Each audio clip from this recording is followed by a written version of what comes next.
सूरज इतना याद रहे, संकट एक सूरज वंश पे है। लंका के नीच राहु द्वारा आघात दिनेश अंश पर हैं। विनम्रता से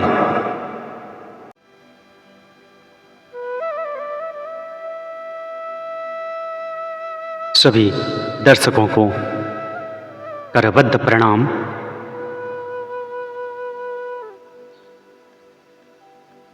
परसों हमने सीखा कि रामायण से जीवन में क्या सीख लेनी चाहिए। रामायण में वास्तव में ऐसे पात्रों की भरमार है जो जनमानस को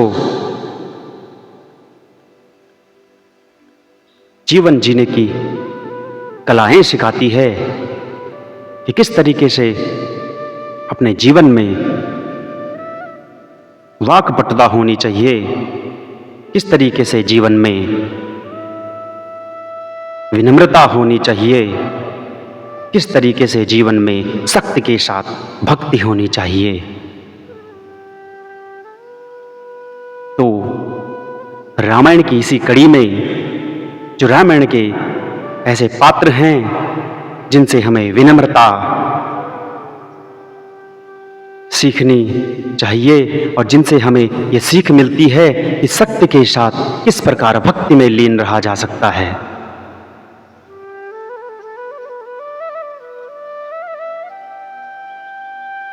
और वे पात्र हैं महाबली हनुमान, जो कि रामायण की कही जा सकती है कि एक रीढ़ की हड्डी है। और जनमानस को वो इतना सिखा गए हैं कि अगर उन जैसी चतुराई, उन जैसी भक्ति, उन जैसी शक्ति और उन जैसी विनम्रता यदि मानव में आ जाए तो मानव को भगवान बनने से कोई नहीं रोक सकता।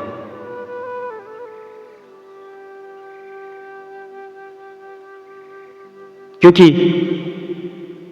ऐसे भक्त हैं कि कहा जाता है कि राम न मिलेंगे हनुमान के बिना। इतनी भक्ति।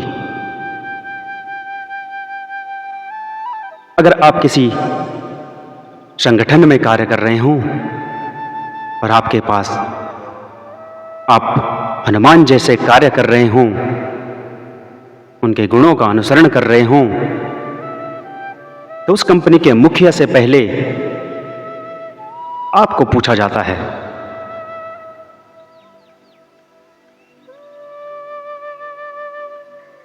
क्योंकि क्रियान्वयन आपने करना है।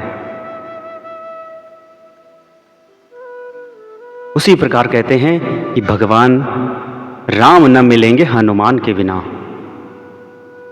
तो इसी कड़ी में जब हनुमान जी अशोक वाटिका में माता जानकी का पता लगाने के लिए जाते हैं, तो माता जानकी के सम्मुख जब वो पहली बार प्रकट होते हैं और माता जानकी को वह मुद्रिका देते हैं जो कि भगवान ने भेंट के स्वरूप माता जानकी के लिए दी थी, तो हनुमान जी इतने विनम्र हैं,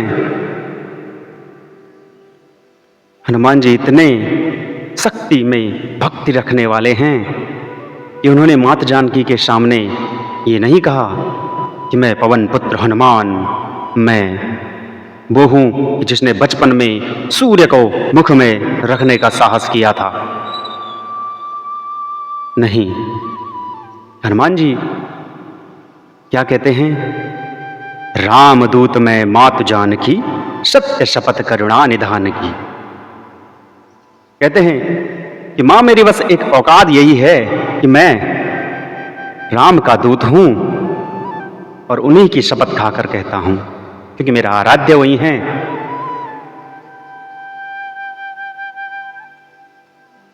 इतने विनम्र हैं हनुमान जी। मात रामदूत में मातु जानकी, सत्य शपथ करुणा निधान की।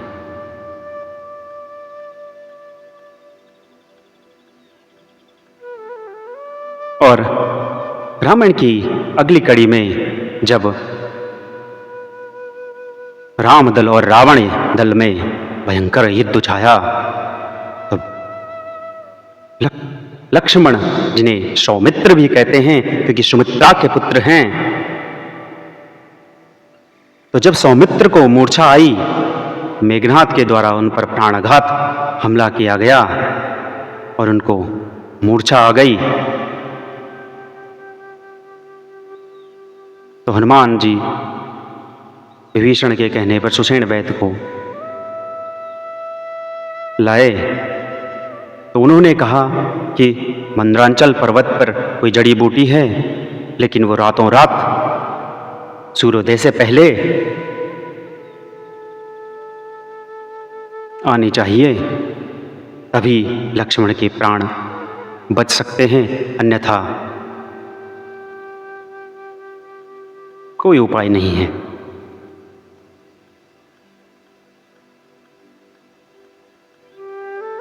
तो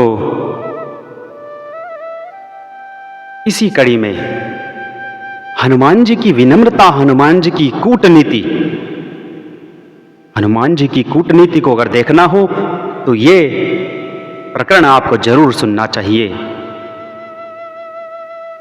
तो जब हनुमान जी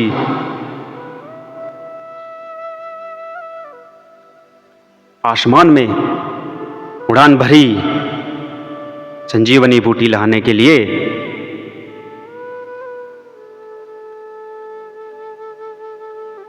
तो हनुमान जी को संशय है कि कहीं सूर्य उदय न हो जाए, तो वो सूर्य के साथ वार्तालाप करते हैं।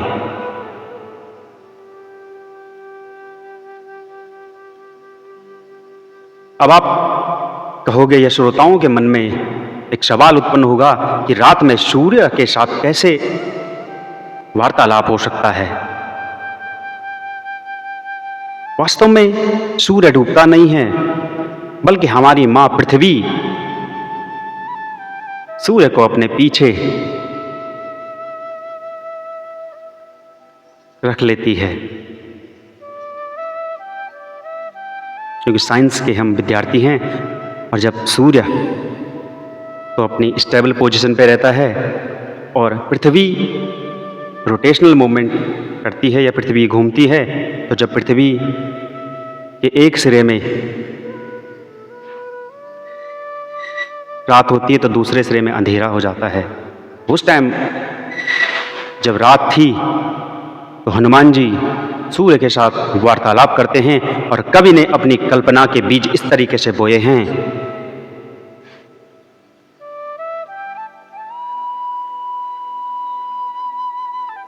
तो कवि कहते हैं, इस हनुमान जी ने इस तरीके से वार्तालाप किया है।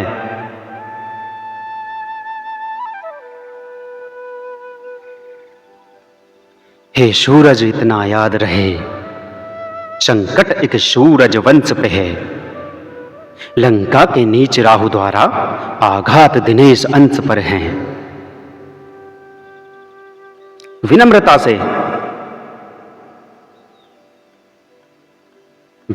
से वे सूर्य के साथ वार्तालाप कर रहे हैं कि हे सूरज, संकट एक सूरज वंश पे है, क्योंकि लक्ष्मण राम सूर्यवंशी हैं।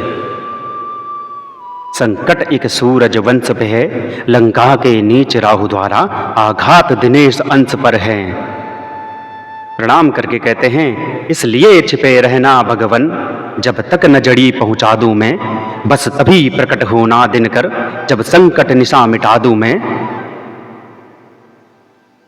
कहते हैं कि जब तक मैं जड़ी न पहुंचा दूं, हे भगवन, हे भास्कर, हे भुवन भास्कर, मैं आपसे प्रार्थना करता हूं कि तब तक छिपे रहना, बस तभी प्रकट होना दिनकर, जब संकट निशा मिटा दूं मैं। और मेरे भगवन, तभी प्रकट होना जब मैं संकट निशा मिटा दूं।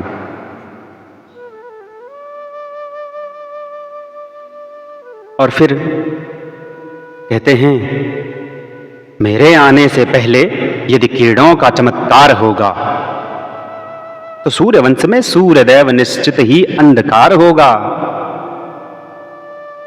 चातुर्यपूर्ण ढंग से कहते हैं कि भगवान मेरे आने से पहले यदि किरणों का चमत्कार होगा तो सूर्यवंश में सूर्यदेव निश्चित ही अंधकार होगा, कि भगवान वंश भी तेरा है और अंधकार भी तेरे में होना है। तो ये कूटनीतिक विनम्रतापूर्ण उनको समझा रहे हैं। फिर आगे चलकर हनुमान जी कहते हैं, आशा है स्वल्प प्रार्थना ये सच्चे जी से स्वीकारोगे, आतुर की आर्त अवस्था को होकर करुणार्थ निहारोगे। कहते हैं कि मैं आशा करता हूं कि आप मेरी इस विनती को जरूर सुनोगे। फिर कहते हैं, फिर अपने थोड़ा आंखें दिखाते हैं, अन्यथा क्षमा करना दिनकर,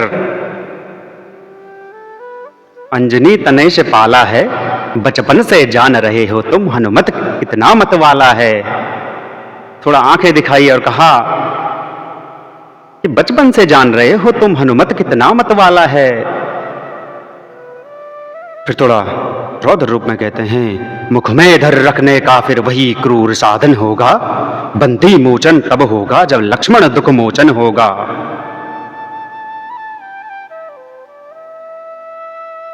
तो इस प्रकार की कूटनीति, इस प्रकार की विनम्रता, इस प्रकार की बुद्धिमत्ता का प्रयोग करते हुए हनुमान जी ने सूर्यदेव से प्रार्थना की, थोड़ा आंखें भी दिखाई, चातुर्यपूर्ण ढंग से उनसे वार्तालाप किया। तो अगर हमें ये सीखनी है कि किस तरीके से कूटनीति का प्रयोग करें, किस तरीके से बुद्धि नीति का प्रयोग करें, तो ये रामायण के जो सर्वोच्च पात्र हनुमान जी हैं उनसे सीखें। तो इस कड़ी में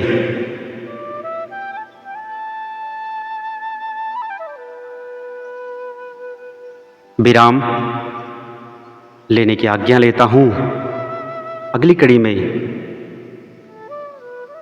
फिर आपको नए पात्र के बारे में बताएंगे और आशा करता हूं कि मेरी जो ये एक छोटा सा प्रयास है, एक छोटा सा प्रयत्न है कि अपनी आने वाली युवा जो पीढ़ी है उसको एक मॉडर्नाइजेशन जिसको कहते हैं, क्योंकि परिवर्तन ही संसार का नियम है, तो अगर हम रामायण के इस बोलने के प्रयत्न में थोड़ा सा अगर चेंजेस करें तो मैं समझता हूं कि हमारी जो युवा पीढ़ी है, जो आज के विभिन्न क्रियाकलापों से ग्रसित है, उनके जीवन में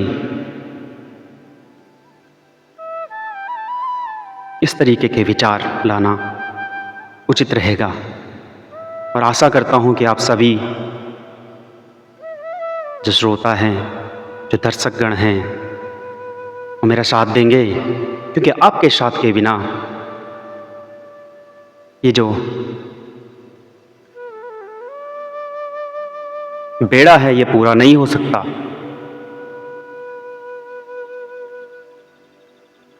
जय श्री राम।